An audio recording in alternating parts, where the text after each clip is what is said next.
Hey, everybody. I'm Jesse, I'm Brian. And I'm Ambrose. and this is Boring Conversation.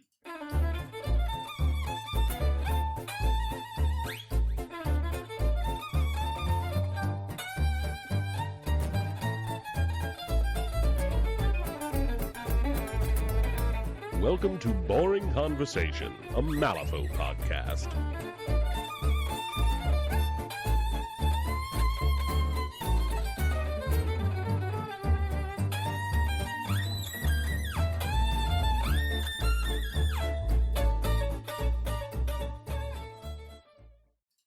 And welcome back to Boring Conversation, everybody. Today, I am joined by Brian from the Big Top Gaming YouTube channel and Ambrose from the Pacific Northwest and Malifaux World Series fame for another episode of our Improving Play series. This one is actually going to be focused on something that I've had a little bit of a coming around on in the last couple of years, specifically this year, and that is the use of clocks in both competitive and non-competitive play.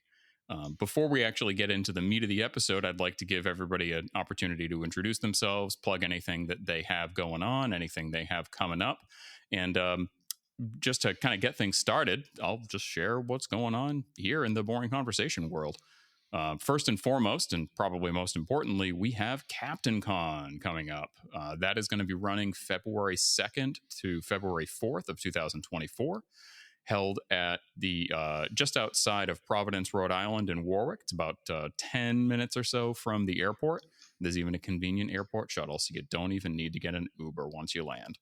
On Friday, we're going to be doing the Malifaux Content Creators Invitational Tournament, which you've probably heard about before and will continue to hear about for the next month and a half or so while I plug it incessantly, trying to get everybody possible to attend.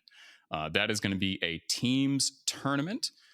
Two-person teams from podcasts, YouTube channels, blogs, and basically anybody else that knows how to speak in smoke signals and talk about Malifaux content is going to be welcome to come.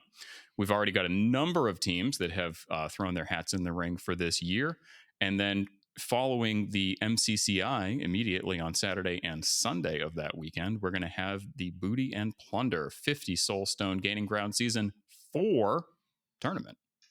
Yes, that's right. Season 4. It's finally upon us. It's always a phenomenal time. Typically speaking, we've got about 10 teams of 2. So that puts the Gaining Grounds tournament typically right around 20 starting before even anybody from the general public comes in to join us. In addition to that, I did finally crack and decided to launch a Patreon for the Boring Conversation podcast and YouTube channel. One thing that I've decided to do is any funds raised from the Patreon or from our weird affiliate link for their web store between now and the end of January are going to go straight into event support for the CaptainCon events. And that could be anything from prizes to trophies to anything else that I can kind of wrangle to make the event a little bit sweeter. One thing I am really looking forward to is I have invested in some additional recording gear that I'll be able to take with me. So if everything pans out, I'm actually going to have 2 mics and a little kind of mobile recording studio. That way we can get folks hot takes, impressions between rounds, after rounds, in the evening before they get too many drinks in them, certainly before karaoke. And no, we will not be doing karaoke on mic. So sad. Sorry, guys. So that's what I got going. Brian, why don't you tell us about Big Top Gaming and what you have coming up? Yeah, so we're a YouTube channel that's centered in like South Central Wisconsin. I started out that channel doing a Song of Ice and Fire content, I believe. And then it transitioned into War Machine, where I spent most of my gaming time there. And then I recently started getting into Malifaux content production. And I like to say I kind of thread the needle between like Danger Planet's deep dives and TNG's quick overviews of Masters. I exist in that middle space. I don't produce content super duper often. I'd like to do it more often. Speaking of Danger Planet, it seems like every time they release a video, it's like the master I was working on for my own channel. So like they kind of get the jump on me. So I feel like I got to change it so I don't look like I'm just riding their coattails. But I think we have a battle report coming up with Titania 2, and I want to say it's going to be Damien, but I'm not 100% sure yet. But that's kind of the elevator pitch of Big Top Gaming. Fantastic. Yeah, it's a great channel. I've really enjoyed all the content that you guys have been putting out. And yeah, Ambrose, what do you have going on, sir? I I have been part of the Malifaux World Series committee for the games that happen on Vassal for about it's coming up on 4 years now. We are in our third season, and there was like a little bit of organization before that. Um, Actually, that championship is starting right now, and through January or so, we're going from top 32 down to a World Series champion on Vassal, which is always exciting. We're going to try and put out as many recordings of those games as we can. And then at home, I live in the Pacific Northwest in Bellingham, Washington, and I do a lot of TOing out here. I have a couple of tournaments coming up in the spring, but I don't have details yet as we're trying to sort of forge some little local conventions and have a one-stop shop for a bunch of gamers. So I don't have any links or anything to plug those, but if you're near the Pacific Northwest or interested in traveling in the Pacific Northwest, we have a pretty active Discord server that anyone's welcome to hang out on, and we'll announce cool events whenever they're coming up. Yeah, absolutely. And I mean, you guys really do a tremendous amount of work for organizing or with organizing the Malifaux World Series, not just in terms of getting events out on the calendar for folks to play in, but also, I mean, I'd venture to say that, I mean, the Malifaux World Series was really kind of one of the first major competitive play events in Malifaux to, encourage people to utilize clocks, which is really what we're here to talk about today. Plus, you do an enormous amount of work with, rules interpretation, stuff that's a little hazy and hasn't seen an FAQ yet. If there's a sticky situation that you're trying to untangle from a rules or model standpoint, you can probably get an answer on the Malifaux World Series Discord channel. And even if you don't actively play in the series, like I find myself frequently lacking for time, you can still be an active participant on the Discord channel and get answers to any rules questions that you need. Strongly recommended. That was definitely one of the reasons why I joined the committee in the first place, is just, going to a couple local tournaments before I was TOing and sort of coming into like rules disagreements and just different interpretations of how something is. And I think Malifaux players are pretty familiar with that sort of fuzzy gray area, and it's really, really frustrating when you're in an event to run into that. And I really wanted to have like it doesn't matter if it's correct or not, but just some pseudo standard to turn to when those situations come up. Yeah, you guys have done a good job being the rules as written little angel on my one shoulder when I have my rules as intended demon on the other shoulder that just chirps in my ear all day long. Yeah. Yeah, greatly appreciated. And the Discord arguments that we have had with those two little birds. Oh boy, let's not get started about Bet Noir. Anyway. So before we actually he's laughing, so before we get into the actual topic at hand, do you guys have anything you're drinking today? Well, I was drinking a tall glass of water, and now I'm plumb out, so I'm on plan hydrate or dihydrate today. Nice. How about you, Ambrose? I'm on black coffee, which I let a shout out. Last night I was slinging brandy old fashions, which Brian, I'm sure, is familiar with, as it is a Wisconsin staple that I've imported to the Pacific Northwest. I know every time I talk about brandy old fashions to people who are not from Wisconsin, especially if they're from Chicago or like New York City, they'll just bite your head off and be like, that doesn't exist. You're not even, and it's just, you don't diss my culture. No. You gotta separate it from the old fashioned and like tell people it's its own drink. It's its own thing. It's real. It's delicious. Have one. Yeah. Most of my wife's family is from mid and upstate Michigan, just on the other side of the water. So she has a lot of family up in like Petoskey, Harbor Springs, close to the Upper Peninsula. So there's a lot of Wisconsin bleed over up there. And yeah, definitely brandy's definitely the drink of choice in a lot of those households. And I have not had a brandy old fashioned. However, that does sound delicious, and I might have to try that sometime very soon. Yeah, I don't know if you can fetch the brandy out there, but probably one of the best ones I've ever had is from Wollersheim Distillery in Sauk City or Sauk Prairie. It's the place is called Sauk Prairie, but it's Prairie du Sac and Sauk City. They're basically like nut to butt. But that's probably one of the best distilleries for brandy in probably the world, in my opinion. Fantastic. I'll have But to get the name of that later, because if I type now, it's all the clickety clacketing is all going to show up on the recording. So we will touch base. Yeah, later I think on, I remember seeing a statistic once that Corbel reported that over 61% of their alcohol sales for brandy are in the state of Wisconsin. Wow, that's impressive. All right. So I myself am, I was doing mostly coffee and water today because we've been doing a bunch of like holiday decorating with my kids. And this is the first time that I've had a chance to really sit down. And I decided that Allagash White Ale, it's a nice Belgian wit, is just about right for kind of a mid-afternoon on a Saturday of a holiday weekend. Nice and light, nice and crisp, feels vaguely Christmassy. And yeah, I'm all about it. It's good stuff. Cheers, guys. All right. So we already talked about, clocks being the topic of the episode at hand.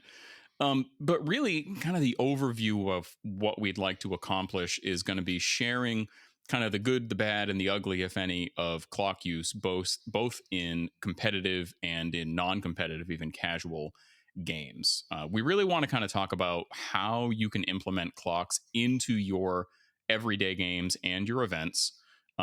We'll talk a little bit about kind of personal experiences, both in Malifaux and in other systems. And then one of the things that I'm really going to lean on Ambrose in particular for, as somebody who had, quite a hand in crafting the Malifaux World Series clock rules, was really what are the goals of using a clock in game? Why do you do it? What's the benefit? And then talking about possible pitfalls, things that might make it tough for your local community to adopt their use, and kind of give some tips on how to overcome those. We're also going to be talking a little bit about some existing Malifaux clock rule sets, both like the Lonestar Fodown rule set that was just used in October. We're going to talk about maybe some differences there might be between that and the Malifaux World Series rules, Pacific Northwest rules, so on and so forth, and then kind of close out with some final thoughts. So I think probably the best way to open up the discussion would be for us to all kind of share what our history, experience, and background with clock use in various games is. And mine's short. I've never used them before. So I'll just open up and say, I literally up until we went to the Lonestar Fodown last month, I had never used a clock in a competitive game of Malifaux, except for one game at the Nova Open where I had a Pacific Northwest resident request that we use one. And I said, you know what? Sure, why not? I'm going to be using them in Houston anyway. Let's give it a shot and see how things go. I did clock out in that game, but not by much. And I still won the game, even though I clocked out. So I think that first experience, aside from maybe a couple of practice Vassal games, was really, it opened my eyes to the benefits of using something that previously, quite frankly, I'd been kind of opposed to. I was concerned that it was going to negatively impact the kind of, sportsmanship, the down and dirty game experience, just sitting down and having some fun and playing a game. I felt like they would be a detriment to it. Spoiler alert, I no longer feel that way. I would even go so far as to call myself a proselytizer of clock usage, and I'd really like to get you guys' background. So, Brian, what's your history with clocks, and what do you think about them in Malifaux? So there was a transition in my wargaming career where I had started out as like a 40K player and then went over to War Machine. And this was in the mid part of Mark II, I think maybe right before their 10-year anniversary hit or something like that. And with War Machine, you can't really talk about that game without talking about clocks. Like the Steamroller document really governs almost all modes of play, or at least it did back then. I haven't been extremely attached to the Mark IV stuff that's happened lately, but it got to the point in my, I don't know, 8 or 9 years of playing War Machine that when I pack my models up ready to go somewhere, in went a clock. Like I would not play without a clock somehow. It was just the atmosphere of the game, and you understood that like it just the game functioned better that way. And since death clocks were a thing in War Machine, like that and for those who aren't familiar, a death clock means if you run out of time, you've lost the game. There were a lot of instances where you'd have to be very cognizant of like the clock as a mode of victory, and trying to identify when you could engage in that without being a jerk. Um, and then I played Guild Ball for a small stint, and when I first started, this was in the early days of All Metal Crews, and I think there were only 4 at the time. And their end of game rules were kind of like a sudden death type thing, where once you ran out of time as the person who was down on time, you only had, I think, 1 minute or something to do your activations, and then that was it. But you'd still be able to play the game like normal. I have not played a game of Malifaux on clock yet, but I don't think I would have any issues really managing it, given my ability to kind of just the clock almost feels like a tape measure, like it's just a tool that keeps the game moving. Yeah, I think those are all great points, and I think that getting some of that experience from previous, or other game systems is really important. Kind of helps put a kind of frame of reference around how clocks can really function in Malifaux. So, speaking of clocks in Malifaux, Ambrose, why don't you tell us a little bit about your history with them? Yeah, I actually Malifaux is really my first war game, outside of some dabbling in my prehistory. But um, and I was originally kind of hearing the conversations around clocks, and hearing the conversations that were, doesn't work. Malifaux's too complicated. There's too much back and forth. We don't need it. We have a great community. All of this sort of stuff. Um, and so I really did actually take that for granted and just took it at face value.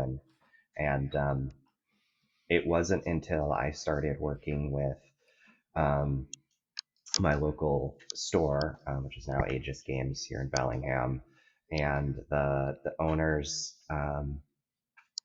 they're big 40K players, and they go to all the big regional 40K events. And they sort of were like, well, you're running these competitive events. People are paying money to play.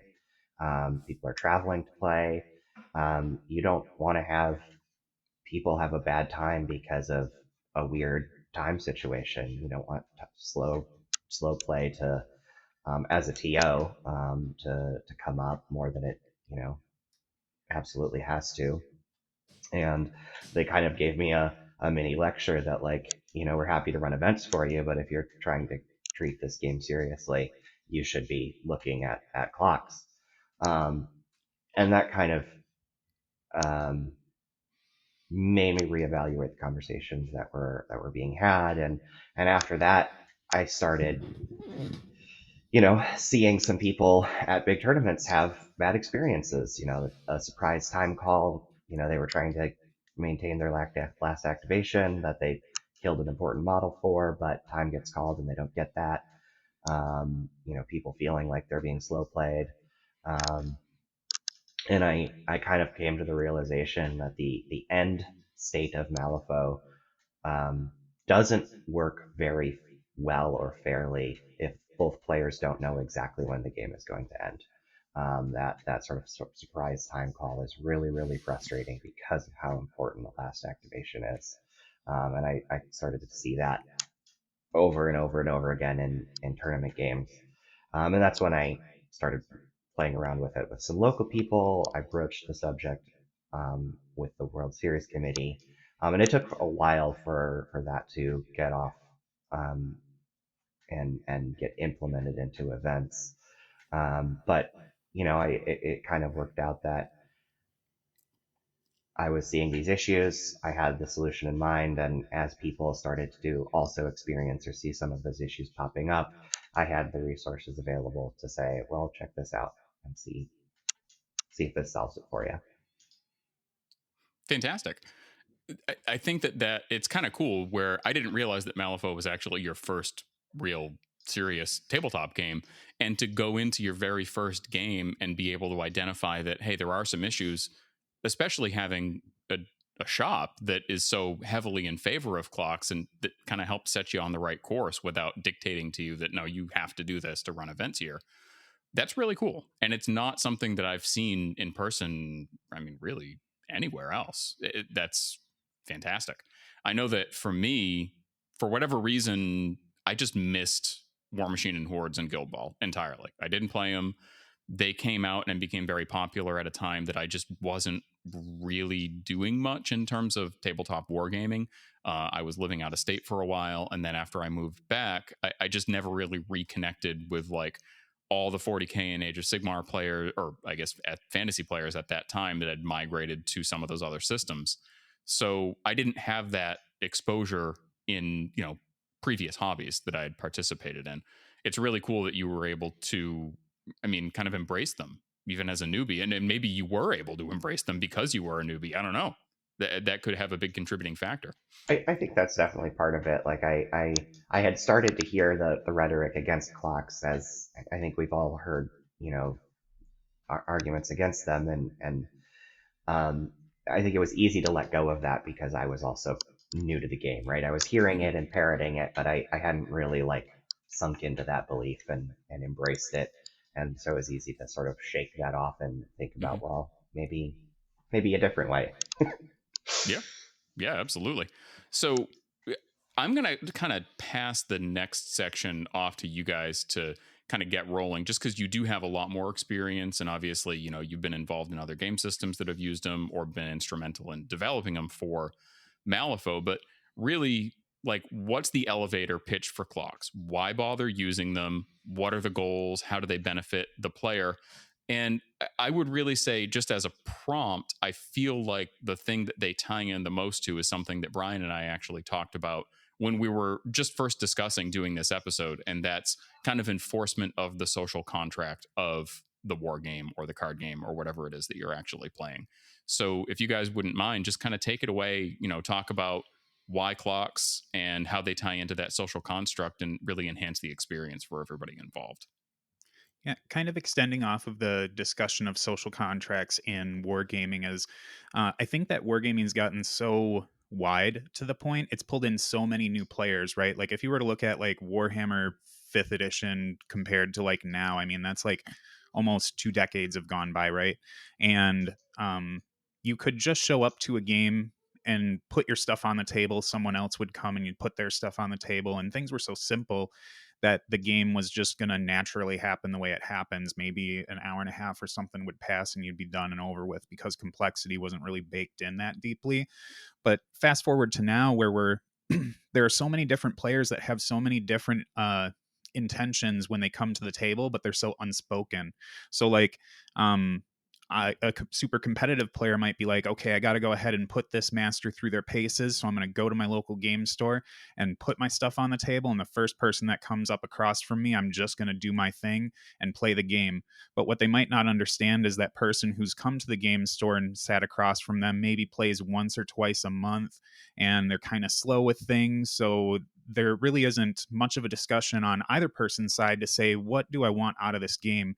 And outside of getting too much more deeply into like setting up smart goals for yourself when it comes to wargaming, like the simple, what is this game going to be to me? Can we finish this game? Can we get through more than 3 turns by the time the shop closes up? You don't want to, you want to make sure that you're not abusing your opponent's time or that your opponent isn't holding you hostage when you've got somewhere else to go. The last thing you want to do when you walk away from a game table at a local store is have a salty taste in your mouth from the experience simply because you and your opponent weren't on the same page when you were kind of formulating how this game was going to go. But using the clock keeps people intentional on what they're there to do. So it's not to say that like, sit down at the table and I don't want to hear a word from your mouth about your dog being sick. I just want to play this game. It's not really communicated to be that way. It's more of like, if you're gonna, the time just kind of keeps you on pace. And maybe it does sound a little bit shallow to sit there and say like, on my social game night, I don't want to hear anything about, the table banter that happens when we're just having a fun casual game. But like, if I just got this stuff built and really want to understand what my master does and just have a game where I focus on that and don't get all these distractions from the people around me, clocks can really help enable that and make sure that my opponent understands this is what I'm here to do. Yeah, and I would say, just to kind of chime in on that, especially I think these using clocks is probably a lot more valuable for the casual, weekday game night than a lot of people might really think. Because I can't tell you the number of times that I've run open play nights or gone to open play nights at local gaming stores, and somebody gets off work at 5, or if they're lucky, maybe 6. They roll up to the game store at 6:15, 6:30, and the store's only open until, we'll just say, 9:30, 10 o'clock. You have a finite amount of time where you're going to be able to play, and kind of derping around, spending 30, 45 minutes setting up terrain, getting an encounter set up. Like, the next thing the store's going to be closing in 15 minutes, and you're middle of the way through turn 3. You don't feel like you got to play the game. I feel like using them in situations like that is arguably even more important than using them at events, because that's the way that you kind of build the community. But what do you think, Ambrose? I mean, this was the surprise to me when I started implementing them, because I was definitely thinking about it as a competitive tool, and I started practicing with our group so that we could have experience with it. And everybody just preferred it because now our games were getting done on time. We were getting through the full games. And, it's a group of, for the most part, players who are pretty good at Malifaux and are capable of playing a fast game. But when you don't have that tool there showing you what pace you're going, it is really easy to get caught up in, this is how my week went, and listen to this story from work, and look at this picture of my daughter. And, we're social creatures, and we want to be friends with the people we're playing games with. But at the end of the day, all of that stuff does sort of stop you from finishing your games in that, before store close. And that was an issue. We were getting to like turn 3, and then we were getting the last call from the store, and then when we changed to clocks, we were ending an hour before the store closed, and then we got to hang out, for 45 minutes and shoot the shit. And it actually turned into kind of more of a social bonding experience then, because we had this, like, we were done with our games, we had time to talk about our games, and nobody was like rushing out the door because we got our practice in already. Yeah. I'm very, very much looking forward to rolling clock use out at my open play nights for exactly those reasons. And even for players who are new, I mean, I'm sure everybody on this recording, and probably everybody listening, has had a 4-hour plus game of Malifaux before. It's a very deep game. There's a tremendous amount of player agency, more so, I think, probably than most other war games out there. And, you can very easily just use twice as much time as you think you are during the course of your activations. And without having that visual cue on how close to pace you are with your opponent, it's pretty easy for the game to get away from you. And those games, one of the pieces of feedback I've gotten from casual players who have gotten demos of Malifaux, maybe played a game or two, is that they feel like it takes too long, and they would rather play a game of 40K or Marvel Crisis Protocol, or pick your poison, whatever other game system you want, that they feel like they can reliably get a game finished in an hour and a half to 2 hours. Now, Malifaux is never going to be an hour and a half to 2 hour game unless you're playing an abbreviated number of turns, which we'll get to later on. But it at least keeps things on pace so that somebody doesn't set up the table at 5:30 and break the table down at 9:30, and feel like they literally wasted their entire night playing this one game. Mm-hmm. Yeah. I think the complexity of Malifaux, it also really, really incentivizes you to take your time and be the complexity and the agency that you have, right? Take your time, think through all your options, and come up with the optimal play. And so I think it's really easy to slip into that 4 hour game because of how much Malifaux does want you to make the right call. There's actual EV and making the right decision and taking the time to think through those options that pays off. Yeah. But that can result in a slog sometimes. Yeah. Yeah. I mean, I can't tell you the number of times that I've even had friends over to my place to, play on my gaming table in my basement. My buddy Jake, that has been on the podcast in the past, he's got a young kid, he's got a business. Like, we have a finite amount of time that we can play. And when we're in the middle of the turn, turn 3, turn 4, and I start seeing him look at his phone because he's getting texts and calls, wondering where he's at. A lot of that could be avoided by just using the dang clock. So yeah, there you go.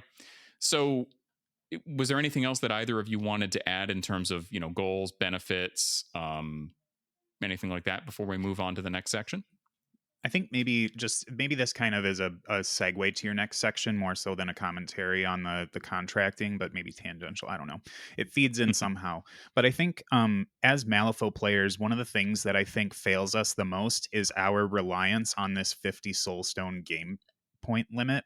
And I remember when, I think it was Adepticon or Gen Con. No, I think it was Adepticon that had the 40 Soulstone tournament. And a lot of people just like lost their minds over this because it's so off of this like 50 Soulstone stamped to my forehead play style. And if you're worried about clocks in terms of like, I don't know if I can make these decisions that quick enough and I don't want to feel the pressure, it's like lower the amount of models you bring. Then that way you can understand, like, your models become so much more precious when you start lowering the Soulstones and you're like, now I have to make this right decision here. And when you transition into that 50, when you're more comfortable using the time with that Soulstone level, then like you understand your activations much better. Now, this isn't probably the best advice for someone who's like top tier competitive player who's been playing the same crew for the last 3.5 years. But for someone who's a little bit more casually competitive, this is a good way to kind of bridge the gap into understanding how to use a full size game on a clock like that, where the time limit that's allotted to you might be a little intimidating. Mm-hmm. Yeah, I think that's a great point. And that's one of the things that we're going to talk about later is possible adjustments to, existing clock rule sets. But there's nothing saying that you can't just use the existing clock rule set, but then modify the game to suit the skill level of the players. Doing something like, agreeing to say we're going to play 4 turns because we just don't have time for 5, but we want to use a full crew, or let's do 35 stones or 40 stones instead of 50. Now, I mean, you're probably not going to get like a competitive or serious event, especially one that draws folks from different parts of the country, because there are, legitimately speaking, some balance issues. But the amount of time that it takes you to play the game, I feel like, is non-linear based on the soulstone count or the model count that you're actually bringing to the table. Playing with 5 or 6 models takes significantly less time than playing with 8 or 9 models, because a lot of times those 8th, 7th, 8th, 9th models are ones that are maybe a little less straightforward. They bring more utility. You need to take into consideration more special rules like auras or triggers or other stuff like that. Whereas if you're playing with a more constrained toolbox, a lot of times the models that you're taking for a specific purpose, and they tend to be a bit more straightforward to use. I think that's also kind of foreshadowing. I think later we're going to talk about like disadvantaged crews, and really that's high model count crews. But the more models you bring to the table, the more information your opponent also has to process. And this is kind of exactly what you're talking about. It's non-linear, because when you add one model to your crew, that's a extra set of decision points for you, but it's also a set of decision points for your opponent. And so, yeah, I mean, reducing a model or 2 models from a crew is going to drastically change how much time you need to spend to finish the game. Yeah. And, before we move on, I would just say that, tying right into that, if you're on a clock, the likelihood of you falling into the think tank is significantly lower, because you're watching that clock tick down from the corner of your eye as you're making decisions. And I'll tell you what, for me, most of the time when I fall into the think tank on something, I end up coming out of it making the wrong decision anyway. Quite frankly, like, very rarely do I end up making the optimal call after I spend 5 minutes trying to think about every permutation of my activation. I'm usually going to be better off just saying, okay, 30 seconds, I'm good, let's make a call, and then kind of rebounding from that later if I need to, and not burning a bunch of my opponents and my time as a Yeah. result. The flip side of that is and I think that elevator pitch for clocks, I think this is one of my biggest selling points, is that when I need to tank, I know exactly how much time I have to do that. I know exactly how much time I'm willing to spend on it, and I know that it's my time.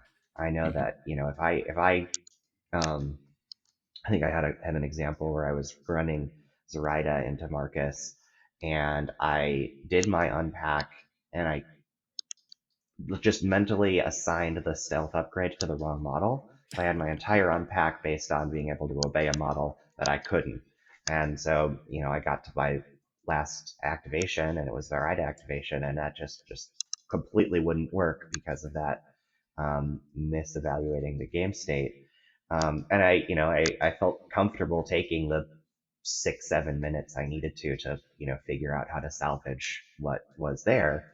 And I know that without a clock there, I would have a hard time actually evaluating my own play, because I would be worried about wasting time, wasting my opponent's time, worried about my opponent getting mad at me for, tanking that way. And yeah, I really, really appreciate having that ownership of the time. And like you're saying too, there's so many times where I see that clock ticking down. I'm like, this is not worth spending time on. Let's move on. But when you need it, you can count on it to be there. Yeah, just being able to say this is a decision, but it is a non-critical decision. It's probably not going to lose me the game, but if I fire my way through these 2 or 3 activations, it's going to bank me the time that I need later for those. Typically speaking, in every single game, you're going to have 2 or 3 or 4 critical points where you have to make some serious decisions about what your next move is going to be. And just having a visual cue as to how much of that time you can actually spend on it is, I mean, in some sense, it's kind of freeing, to be honest, to your point. Yeah. Absolutely. Cool. Anything else to add, Brian? No, I think if I say any more, I'll probably spider off into another direction. So I'll keep us on task.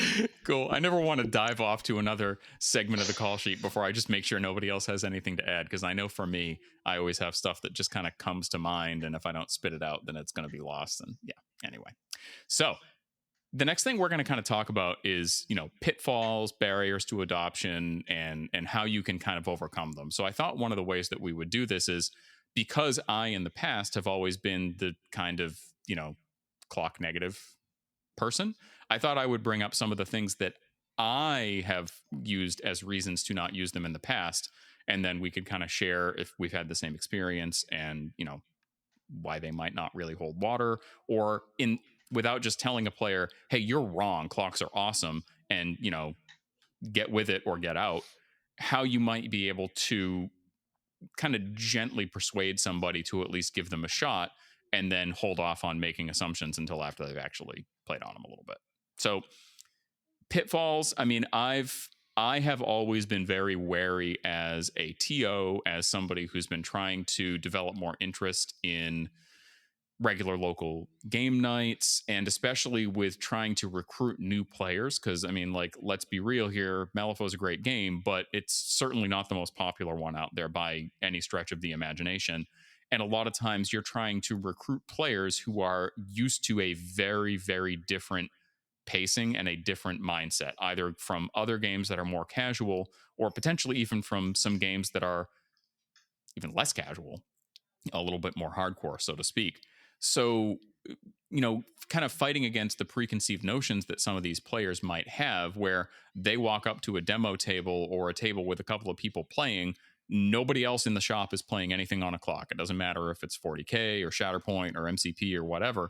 And they see this one table of Malifaux players using clocks, slapping it back and forth. What are their thoughts going to be? Are they going to say, oh yeah, like I want to get into this game. This sounds like something that I'd be interested in. Or are they going to say, no, this is too competitive. I don't want any part of this. the other one is, there are obviously some costs to buying clocks. Like, it's an additional game accessory. If you're buying it for yourself, like, okay, it's 20, 25, $30 on Amazon. But if you're trying to supply them for a 10-person event, or in my case, CaptainCon coming up, where we're talking about getting upwards of 30, 35, maybe even 40 people, I got to get 20 clocks to have on hand. I have one. So I'm going to have to try and figure out some way to budget money, which is, hey, part of what those Patreon dollars are going to be paying towards, to get enough clocks to cover all the tables. So have you guys had any other pushback from players in either the Malifaux or other game communities and that you wanted to share? And what are some of the ways that you've overcome them? So for me, I think that's more of a tough question to answer, because when I got into War Machine, clocks were the culture. So it wasn't difficult for me to just kind of adopt to that, because I kind of prioritize getting into the game over getting into it with the nuance of the clock being there. So it was just kind of like I was bred into the world of wargaming with that after my stint in 40K. But I do know that when people would look at it from the outside, when I'd try to like pitch War Machine to other people, the first thing that they would associate with that type of play was at proper chess, and seeing people slapping clocks back and forth, in some park square somewhere, seeing these like, top level chess geniuses slapping clocks so hard they got indents on their fingers. And when you see a war gamer doing it, it's different, because they come from that more like beer and pretzels background. At least I think most war gamers would stem from that like area, and they see that they're trying to regulate the game that they do in their casual time. Like, they don't want that pressure or that anxiety that comes with a clock. And then, I feel like, and this is me putting words in people's mouths, I think, but I think some people would look at the clock as though it can bully their time. Like, if you're always saying like, I'm going to ask you a question, boom, clock's on you, and you're like, oh, I didn't get a chance to think about it, now I'm running out of time and I'm going to lose the game, and oh no, 5 minutes have gone by and I still don't know what I'm doing. So I think that's probably one of the things that's harder to get over, is you really have to appeal to people's like psychological side of things instead of the mechanical side, because it's harder to say, here's this casual thing we do, but now I want to put some brackets around the time so we can do it in the time that's been allotted to us. And you really have to get through that, those anxieties that they might have about the game, and trying to like add, kick their blood pressure up while they're playing the game or something. That's a very good point. It's a very good Yeah. point. I I really worried about the perception thing when I was starting to implement this. But sort of the advice that I got from my LGS here was that they asked me, well, are you what kind of meta are you trying to build here? Are you trying to build a community that's coming in for beer and pretzels? Or are you trying to build a community that comes to a tournament every other month? And for me personally, it's absolutely the second one, right? I want to build that competitive scene. I really love the competitive wargaming experience. I think it's fun to test yourself in that way. And so their point was that, the players who are going to treat that competitive scene seriously and who are going to show up to your tournaments when you run them are not going to be turned off by the clock. And before that, I honestly did have some like new recruits who were coming in. We weren't using clocks, and they were attracted to the models and they liked painting them up. And then they played a 4-hour game and they're like, this is too complicated. This is not for me.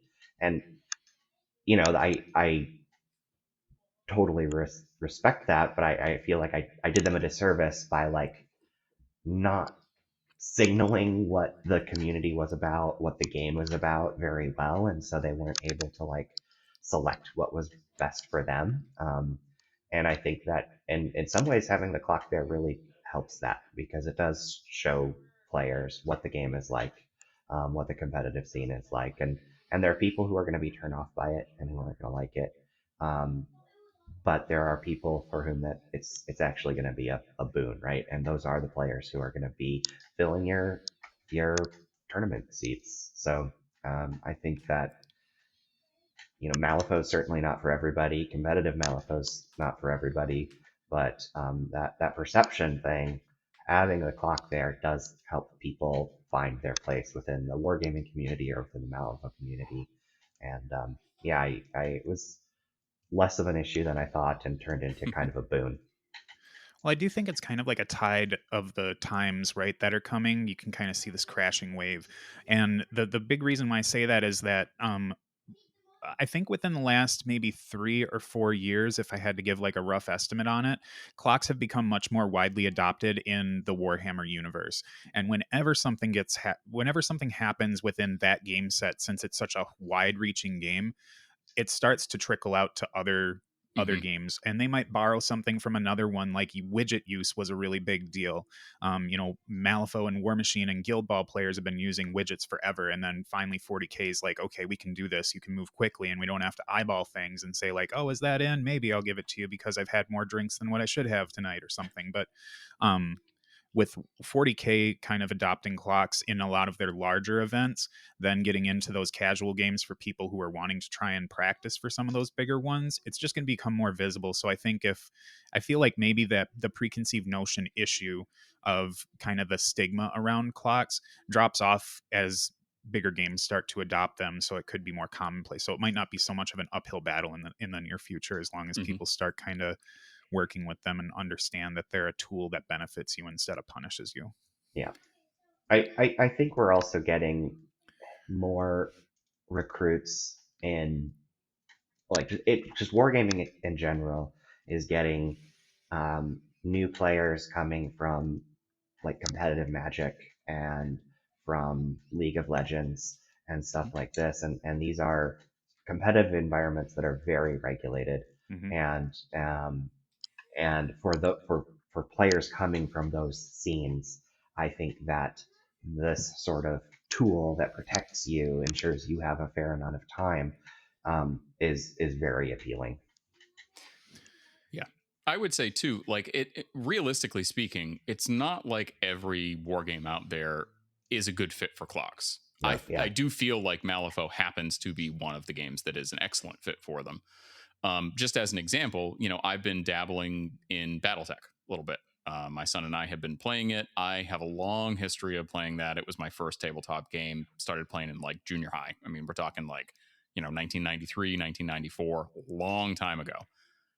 It's had a big resurgence in popularity in my area. There are folks that are playing both the more kind of streamlined, trimmed down version of the rule set called Alpha Strike, and then there are some that are still playing classic BattleTech. Well, Alpha Strike might be a good fit for clocks, especially in a large event, because the number of decision points is somewhat more limited and there isn't a tremendous randomization element. But like clocks would never work in classic BattleTech, in my opinion, because there is such a preponderance of random number generation. You're rolling dice for everything. Like it takes forever.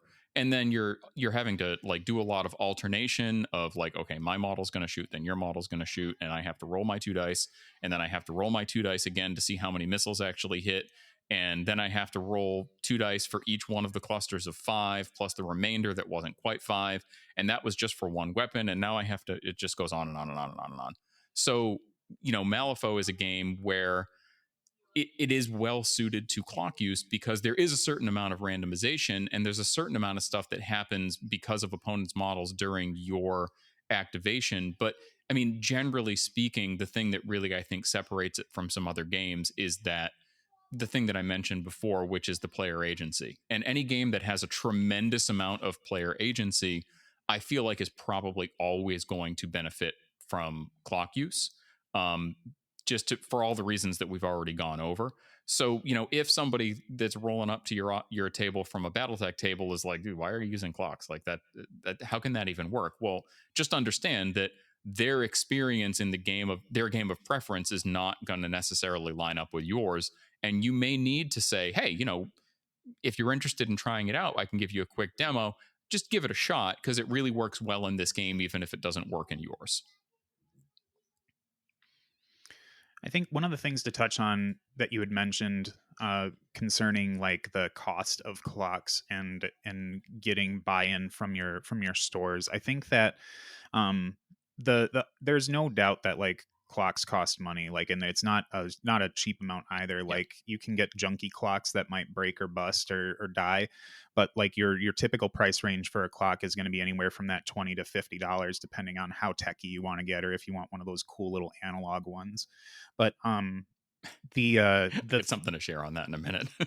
but uh the thing, talking to store owners about why you want to get clocks involved in your events is really important to them, because like if we're doing casual game night or tournament, like they have people that they pay to be there, like the time of their employees costs them money.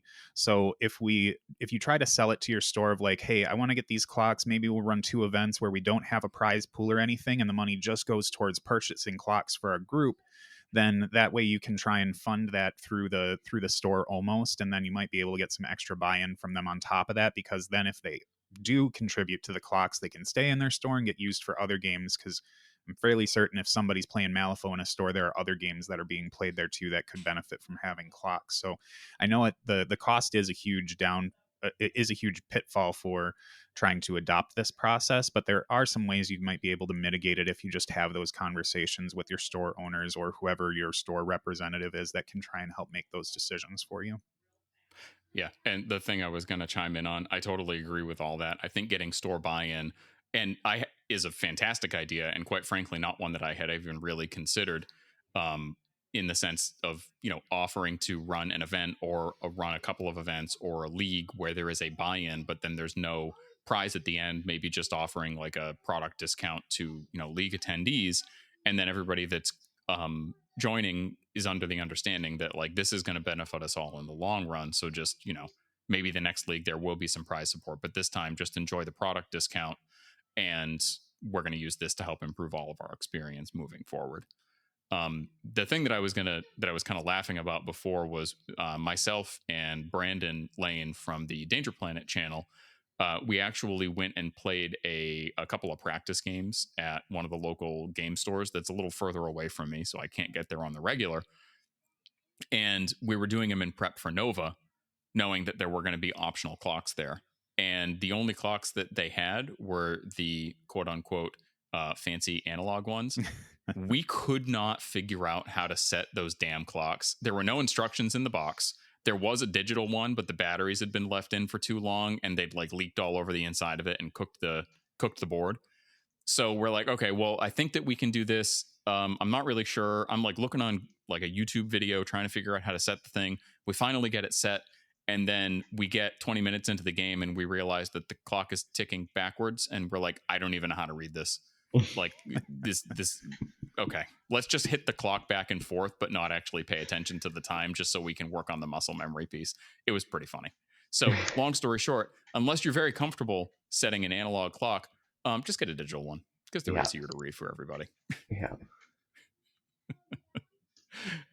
So one of the things that I did want to kind of touch on, and Ambrose mentioned it in the last little conversation, was the fact that there are legitimately going to be disadvantaged crews in Malifaux. There are some crews that just use a lot of models, and you need to try and figure out ways to stay on clock with them, with the understanding that there's probably going to be more mistakes and you're going to have to rush through more activations. I mean, Hamlin's always been kind of the poster child of that with his gazillions of rats. And, sometimes you just need to be okay with just moving a model and being done with the activation in 5 seconds, not knowing if it's in the right spot. Summerteeth Jones just got a huge rework. The whole keyword, the big hat keyword, got redone from start to finish. And I'll tell you what, after having played a few games with it, it is in no way less complex than it ever was. So what have been your experiences, Ambrose, Brian, with utilizing these more complicated crews, the Rube Goldberg machines, stuff where you have a lot of balls in the air, so to speak, and trying to stay on time? So when you talk about wide lists, is what I would call them, that have multiple models in them. In my War Machine days, this was a huge common tactic for trying to beat the opponent on clock. Like, I'd go to the table and say, I will clock my opponents every round. And it was because in a game of War Machine, you're probably looking at maybe like 20, 30 models, something like that. I'd bring 120 models. I'd bring these 60 model lists. And my only goal was to take walk actions and run forward and say, you have to deal with this stuff. I don't have to I only have to pick the attacks that really matter to me, pick the activations that really matter. Same thing like in Malifaux terms. So your opponent, you might look at it as though, because I have like 13, 15 models on the table, I'm somehow disadvantaged because I have a lot of things to do. But I can almost guarantee you that when you are putting that many numbers on the table, that there's at least four models or three models that are all the same.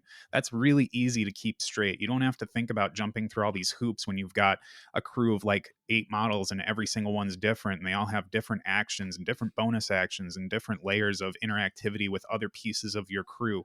Like if you're running a bunch of Malifaux rats forward, that's what they do. They go forward and they do their one thing. You multiply that times like 5 and you're good to go. So as Ambrose had touched on before, when you add extra models to your list, that's also extra things your opponent has to deal with. So I think that the wide list can be a benefit as much as a detriment. And that's kind of my take on the big model lists. Like it can definitely be a tactic to try and make your opponent slip up a little bit if you're, and that's where maybe I sound like a bit of a jerk with clock rules, because that really is kind of saying like, my intention is to not just only play this crew, but I'm also going to put a lot of pressure on your clock. Yeah. Mm-hmm. I think that's that, a legitimate tactic. Oh, go ahead, Ambrose. Sorry. No, go ahead, Jesse. I was just going to say, I think that is definitely a legitimate consideration. The fact that there's no, like, in kind of the common Malifaux clock rule sets, there's no death clock, but it's, if you clock out and you're 2 activations into turn 4, the chances of you winning the game if your opponent still has 10 minutes left on theirs are probably pretty slim. So while it's not necessarily a death clock, it can get real close to that depending on how the rest of the game is played out. And, to your point, like if you've got 8 Bayou Gremlins, I mean, do you really even need to attack with them? Probably not. I mean, if you're just trying to conserve your own clock, do you need to take this stat 3 attack with a min 1 that can potentially hurt your own model? Or are you better off just double walking it to put it into a bad position and force your opponent to deal with it on their time instead? Yep, you can't drop your explosive marker if you're engaged by two gremlins. Like you have to kill both of them, and then you're like, oh, I guess I can't drop this bomb. Yeah. I think the flip side of this conversation too, or the other side of the coin, is that these crews, without a clock in place, put your opponent at an even bigger disadvantage, because it's very easy to take if I'm playing Hamlin or any summoner, Sommer, Nexus, it's very easy to take up more than your share of the time just by giving every activation that you have sort of equal weight, right? Which obviously isn't true, and that's not really slow playing, but it is just giving yourself so much more time to think about the game and act in the game than your opponent does. So these crews that quote unquote are disadvantaged are much worse the other way around. Like without a clock there, they are putting your opponent at a significant disadvantage because of the time that they're losing. And I think I've done a lot of testing on big wide lists when I started working on clocks, because I didn't want to say summoners are not a thing because clocks, and I think that they're very good for all the reasons that Brian said, right? That it is complexity that you're shoving on your opponent, and I think you are more likely to clock out, but a lot of times it's that clock out in a way that you're up on board, and there's models in places that your opponent has to deal with, and if you're keeping the parity between timers pretty close, then clocking out really does not mean you've lost the game. Yeah, and I think, realistically speaking, the crews that are potentially the most, quote, disadvantaged are probably that way, not only just because they have a large model count, but there's also a fair bit of complexity that goes into playing them. And I mean, like, realistically speaking, you probably need to know that crew pretty well to perform well at an event or even in a casual game. So I feel like by putting yourself on clock while you're learning these very complicated crews, you're probably going to come out a stronger player with them in the end anyway. Absolutely. Well, I think playing against those wide crews on a clock also can kind of build better player skill, also, because as the opponent that's looking down the barrel of this wide list, you start to understand what actions matter. Like, what model do I need to get rid of to make this game go my way? Instead of in a more casual setting where you're kind of like whack a mole at that point, where you're like you've just every model has a hammer and they all need to kill a rat. You know what I mean? Like you don't need to always do that. Yeah. Yeah. I mean, there are maybe some very extreme examples where you really have to be very cognizant of your time because of the way that your model's rules interact with the clocks. A good example of that, and this is one that I've had a significant amount of experience with, is a crew that generates a lot of simple duels for your opponent. So like Wong 1 is, I think, probably the best example of a crew that you as a player on a clock, even if you're very experienced with them, if you're not very aware of when it might be time to switch the clock back over to your opponent because they're trying to consider how they're going to cheat these 8 different simple duels that you've generated with 1 AP that you're going to do 2 more times this activation, there is a certain amount of learning there. The way that most clock rule sets work are that the active player is always going to be the one that has the clock running on them, unless their opponent is struggling to make decisions, in which case it's okay to kind of move the clock back over. So if you are playing a crew like that, like go for it. There's nothing saying that you can't finish games, and I have finished games with Wong 1, and there's a bunch of other ones, Raspy, who knows? There's a bunch on clocks before, but sometimes you really, really, really have to be aware of the fact that like there is an appropriate time to switch the clock over to your opponent even during your activation. Yep. I think this is where I think there's another wonderful opportunity to talk to your opponent and establish that social contract first on the front end and say, I'm playing Wong 1. I know the rules say that I have to have all of your shockwave duels on my time until a certain amount of time, and I'm doing my bunny ears here, a certain amount of time has passed that I feel like it's okay to shift to you. I don't want to set up a sliding scale of what that certain amount of time is. So before we even put our stuff down and the time that we've been allotted to set up, I want to establish if it goes more than X amount of seconds, I will pass it to you, and that's now your responsibility to handle. I think it's really easy to get lost in being like the courteous person when you are bringing a crew that really is going to put some effort on your opponent they have to think a little bit beyond what you would normally in a game, and you just lay down the law first and say, we have this set up, so now there's no questions later when I pass this back to you and you're in a difficult position. It's like, I'm just following what we established, and here you go. Social contract struck. Yeah. And I think kind of building on that social contract piece, you know, clocks aren't perfect. They're just not. They're never going to be perfect. They are probably closer to perfect than playing not on clocks is, but there's always going to be a situation, and this happened a bunch of times at the Lonestar Fodown, where I would do my activation on my clock. I would forget to move it to my opponent. My opponent would forget to move it back to themselves. They finish an activation on my clock, and now it's back to me. I'm halfway through my next activation, and we realize it's still on my clock. So there is a certain, again, amount of kind of social responsibility there for both players to establish like, hey, we screwed up. What's the most appropriate way to make this right? And having something like that written into a document as a rubric, that knowing full well this might not apply to every single situation that something sloppy happens with a clock, but this is how we would recommend you resolve it, I think is probably going to avoid a lot of arguments, and probably preserve some good experiences. And I mean, quite frankly, that's going to tie right into some of the existing clock rule sets that we'd like to talk about. Was there anything else that either of you wanted to add before we move on?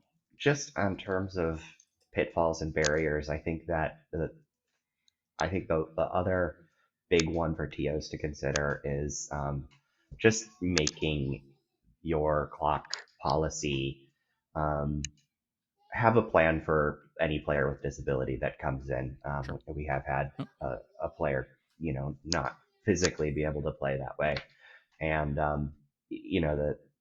the reason the clock is there is to protect both players' times. Mm-hmm. And so if you have a player that has a legitimate reason for not being able to play on a clock. Have something else in place. Obviously, that does put a different sort of strain on a TO, but as a TO, hopefully you're looking to accommodate that player anyways, right? And have a plan. For me personally, I kind of have a Magic the Gathering style turns system. If someone's really not able to participate with a clock, I'm just going to give that table extra attention, and when time is called, try to preserve last activation with this is turn 0, this is turn 1, go on from there. Because I ultimately, I think that last activation is the key thing that I want protected in a competitive environment. And if I can remove the clock but still protect that aspect to make sure another person gets to play, then I'm willing to do that. I haven't had any issues with it, but definitely worth considering if you're a TO in that spot. I'm glad you mentioned that, because I think as an able-bodied gamer myself, I always approach clocks with this idea of equality, and equality doesn't always establish equity between the two players. So I think that's absolutely the hardest thing to overcome as a TO. Like a lot of documents don't cover that kind of stuff, and I don't blame them for it. It doesn't make them a bad person, but like it really is important to try and find ways to make sure that you can balance players' ability with being able to use the clock, because the last thing we want to do is tell players that if you are not part of the able norm, then you won't be able to participate in this event to your best ability. Yeah, making some notes for myself on the call sheet for future reference. So don't mind me. If you had anything else to say, Ambrose, feel free to chime in while I type away. No, I think that covers it. But I think that when it comes to like those pitfalls, I think one of the big ways to overcome them, especially since like clocks are newer-ish in the Malifaux universe, the best question you can ask as a person who understands the clock really well is, first thing, set up, you say, how comfortable are you on your clock?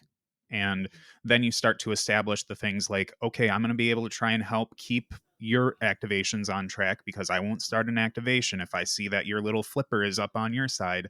And then try and make sure that you're trying to help your opponent manage the clock, which I think is also in the rule sets, but it's just a really big thing to establish, to say, help enable your opponent to be able to play the game well, because you don't want someone walking away from their first tournament experience with a clock to be like, well, this was just garbage and I'm never going to do it again because I clocked out every game and my opponents were taking my time and all this other stuff. Like, just try and help people manage their clock. Easy peasy. Yeah.